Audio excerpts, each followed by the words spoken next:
أعوذ بالله من الشيطان الرجيم. بسم الله الرحمن الرحيم. وأنذر به الذين يخافون أن يحشروا إلى ربهم ليس لهم من دونه ولي ولا شفيع لعلهم يتقون. ولا تطرد الذين يدعون ربهم بالغداة والعشي يريدون وجهه ما عليك من حسابهم من شيء وما من حسابك عليهم من شيء فتردهم فتكون من الظالمين. وكذلك فتنا بعضهم ببعض ليقولوا أهؤلاء من الله عليهم من بيننا أليس الله بعالم بالشاكرين. وإذا جاءك الذين يؤمنون بآياتنا فقل سلام عليكم كتب ربكم على نفسه الرحمة أنه من عمل منكم سوءا بجهالة ثم تاب من بعده وأصلح فأنه غفور رحيم. وكذلك نفصل الآيات ولتستبين سبيل المجرمين. اور ڈراؤ اس قرآن کے ذریعے ان لوگوں کو جس بات سے ڈرتے ہیں کہ وہ اکٹھا کیے جائیں گے اپنے رب کی طرف کہ ان کے لیے اس کے علاوہ کوئی معین و مددگار اور کارساز نہیں ہوگا اور نہ کوئی سفارش کرنے والا ہوگا، شاید کہ خدا ترسی اختیار کریں. اور مت دور ہٹاؤ ان لوگوں کو جو اپنے رب کو پکارتے ہیں صبح شام اور اس کی خوشنودی چاہتے ہیں. تم پر ان کے حساب میں سے کچھ نہیں ہے اور نہ تمہارے حساب میں سے ان پر کچھ ہے. تم ان کو دور کر دو گے تو ظالموں میں شامل ہو جاؤ گے. اور اسی طرح ہم نے آزمائش میں ڈالا ان کے بعض کو بعض کے ذریعے تاکہ وہ کہیں کیا یہی لوگ ہیں جن پر اللہ نے ہمارے درمیان احسان کیا ہے؟ کیا اللہ تعالیٰ شکر گزاروں کو نہیں جانتا ہے؟ اور جب تمہارے پاس آئیں وہ لوگ جو ایمان رکھتے ہیں ہماری آیات پر تو کہو تم پر سلامتی ہو، تمہارے رب نے اپنے اوپر رحمت لکھ لی ہے کہ جس نے تم میں سے کوئی برائی کی جہالت سے پھر اس کے بعد توبہ کر لی اور اصلاح کر لی تو یقیناً وہ بخشنے والا اور رحم کرنے والا ہے. اور اسی طرح ہم آیات کو تفصیل سے بیان کرتے ہیں اور تاکہ واضح ہو جائے مجرموں کا راستہ. یہ سورہ انعام کا رکوع 6 ہے جس کی تلاوت کی گئی اور ترجمہ پیش کیا گیا. آئیے اس میں غور و فکر کریں اور اس سے بھرپور فیض اٹھانے کی کوشش کریں. فریضہ رسالت اور دعوت حق کی طرف متوجہ کرنے کے لیے قرآن نے مختلف تعبیریں اختیار کی ہیں. کہیں کہا گیا ہے کہ رب کے راستے کی طرف حکمت اور اچھی نصیحت کے ذریعے دعوت دو اور ضرورت پڑے تو عمدہ طریقے پر بحث و مباحثہ بھی کرو. کہیں کہا گیا ہے بھلائیوں کا حکم دو اور برائیوں سے روکو. کہیں اسے شہادت حق سے تعبیر کیا گیا ہے، کہیں اسے اقامت دین کہا گیا ہے. اس کے علاوہ کچھ تعبیریں اور بھی ہیں، مثلا حدیث میں اسے اعلاء کلمۃ اللہ کہا گیا ہے. جہاد اور قتال سے بھی اسے تعبیر کیا گیا ہے. بشارت دنیا اور انذار کرنا بھی انہی میں سے جامع تعبیرات ہیں. انذار کا مفہوم یہ ہے کہ لوگوں اگر تم ایمان نہیں لاؤ گے، اطاعت اختیار نہیں کرو گے، نبی کی نبوت اور رسول کی رسالت کو تسلیم کر کے اس کی اتباع نہیں کرو گے، توحید کی حقیقت تسلیم نہیں کرو گے، شرک میں لت پت رہو گے، کفر کے روش سے باز نہیں آؤ گے، گناہ گارانہ زندگی گزارتے رہو گے، معصیت کو شیوہ بنائے رہو گے، اللہ کے وفادار اور فرما بردار نہیں بنو گے، دنیا پرستی میں غرق رہو گے، عقبہ فراموشی میں پڑے رہو گے تو اللہ کے عذاب سے نہیں بچ سکو گے. دوزخ کا ایندھن بن کر رہو گے. اللہ کے دربار میں تمہیں کوئی مددگار، معاون اور کارساز میسر نہیں آئے گا اور نہ کوئی سفارشی ملے گا جو تم کو تمہاری بغاوت اور سرکشی اور نافرمانیوں کی سزا سے چھٹکارا دلا سکے. چند روزہ لطف و لذت، عیش و عشرت اور ٹھاٹ باٹ کے لیے ہمیشہ کی مصیبت اور بھیانک عذاب کیوں مول لیتے ہو؟ اس انجام بد سے ہم تم کو ڈراتے ہیں. کاش تم غفلت سے باز آ جاؤ اور دعوت حق قبول کر کے اور اس کے مطابق زندگی گزار کر ہمیشہ کی عیش و نشاط اور ہمہ قسم کی نعمتوں سے ہمکنار ہونے کے مستحق بننے کی کوشش کرو. لیکن اس انذار سے فائدہ وہی لوگ اٹھائیں گے جو آخرت کے قائل ہوں گے، جو حشر کی سختیوں اور ہولناکیوں سے واقف ہوں، جو رب کو رب مانتے ہوں اور اس کے دربار میں حاضری کی حقیقت تسلیم کرتے ہوں، یعنی اگر کوئی رب کو نہیں مانتا، رب کے دربار میں اکٹھا کیے جانے کو نہیں مانتا، حساب کتاب جزائے اعمال کو نہیں مانتا اور آخرت سے نہیں ڈرتا، تو اسے انذار کرانے سے پہلے ان حقائق کا اسے قائل بنانے کی کوشش کرنا چاہیے، دلائل کے ذریعے، شواہد کے ذریعے، اور اس کے ذہن و دماغ، وجدان اور قلب و روح کو مخاطب کر کے جزائے اعمال کو تسلیم کرائیے۔ پھر اسے انذار کیجیے اور سمجھائیے کہ اللہ کے دربار میں کوئی دیوی دیوتا، کوئی جن یا فرشتہ، کوئی پیر پیغمبر، کوئی نبی اور ولی، کوئی زندہ مردہ انسان، کسی کو جرائم کی سزا سے چھٹکارا دلانے والا، معین اور مددگار یا کارساز نہیں ملے گا،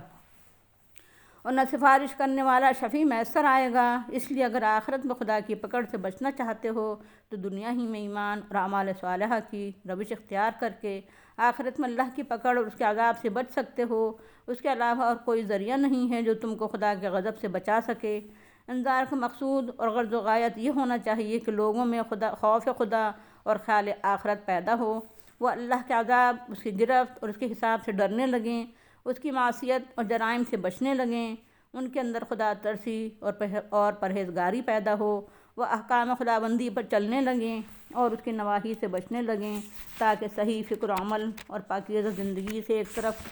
ان کا خدا خوش ہو اور دوسری طرف وہ بندوں کے حقوق ادا کریں، تو انسانوں سے ان کے اچھے روابط اور عمدہ تعلقات پیدا ہوں، اور اس طرح اچھی معاشرت اور عمدہ سوسائٹی وجود میں آئے اور پروان چڑھے۔ جو لوگ دولت و امارت کے غرور میں مبتلا تھے، اقتدار اور ثروت کے گھمنڈ میں ڈوبے ہوئے تھے، عزت و جاہ کے تکبر میں غرق تھے، وہ کہتے تھے کہ عمار،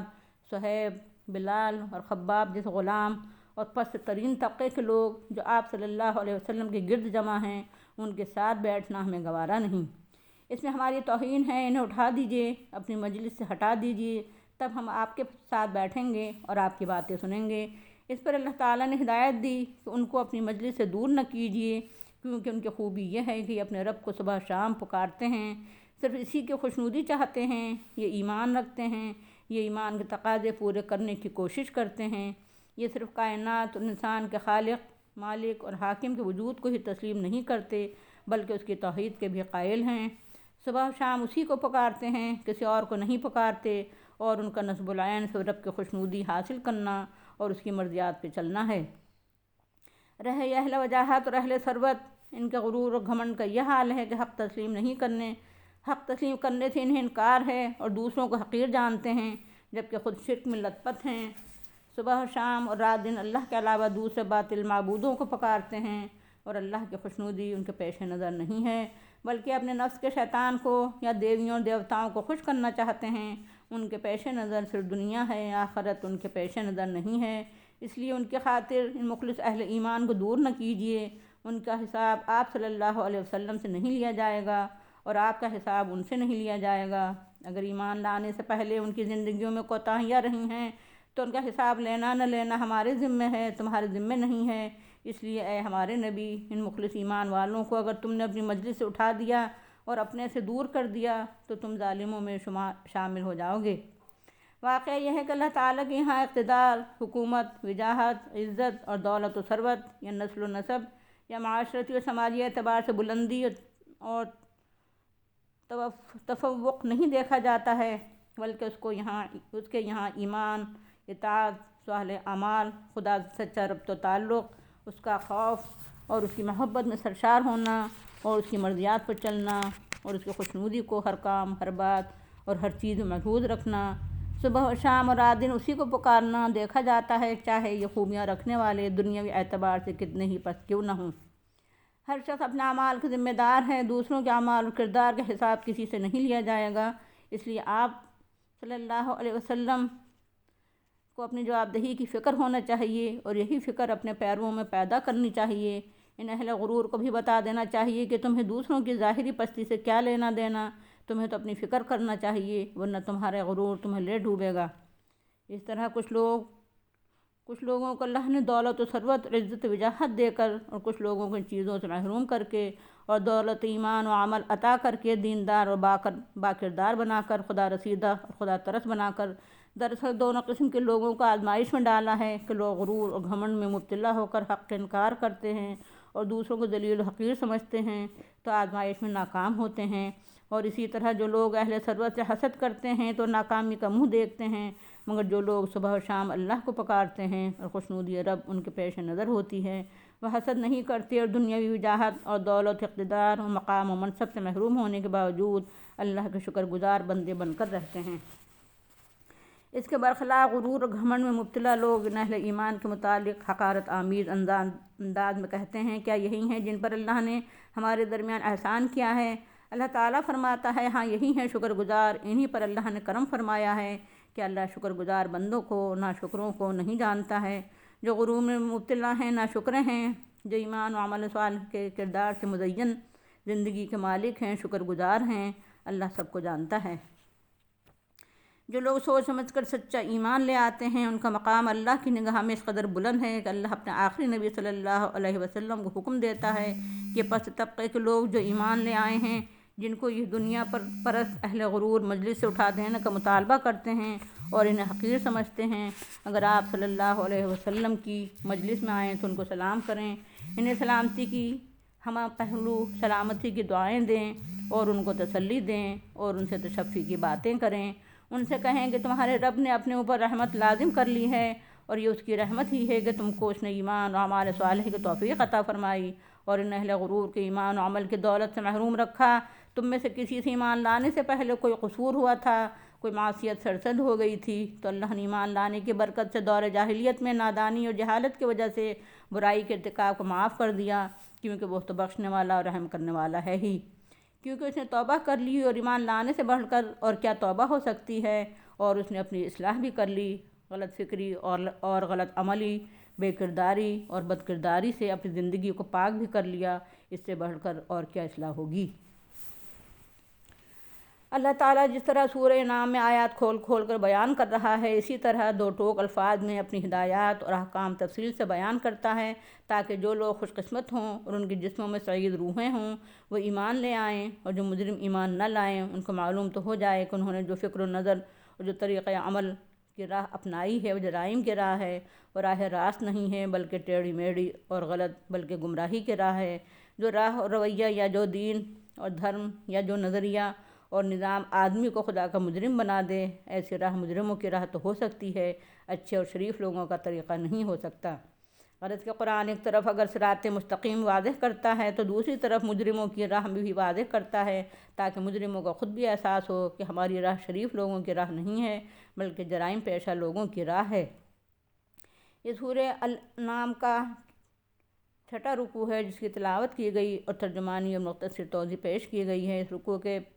پوائنٹس بھی نوٹ کر لیں تاکہ ذہن نشین کرنا آسان ہو۔ انذار کرنا اللہ کی نافرمانی اور عذاب اور حساب کتاب سے ڈرانا بھی اہل ایمان کی ذمہ داری ہے، لیکن انذار انہی لوگوں کو فائدہ دے سکتا ہے جو نہ صرف وجود باری تعالیٰ کے قائل ہوں بلکہ دوبارہ زندگی اور دربار خدا بندی میں حاضری اور حساب اور جزائے اعمال کے بھی قائل ہوں۔ اگر کوئی ملحد ہے، مشرک ہے، آخرت کا منکر ہے تو انذار سے پہلے اسے ان بنیادوں کی طرف متوجہ کرنا چاہیے تاکہ انذار سے استفادے کی استعداد اس کے اندر پیدا ہو جائے۔ انذار میں یہ باتیں بھی واضح طور پر آنا چاہیے کہ اللہ کے دربار میں کسی مجرم کو اپنے جرائم کی سزا سے بچنے کے لیے کوئی ولی، کارساز، معین اور مددگار اور سفارشی نہیں میسر آئے گا۔ انذار کا غرض یہ ہونا چاہیے کہ لوگوں میں خوف خدا اور خیال آخرت پیدا ہو، تقویٰ، پرہیزگاری اور خدا ترسی پیدا ہو۔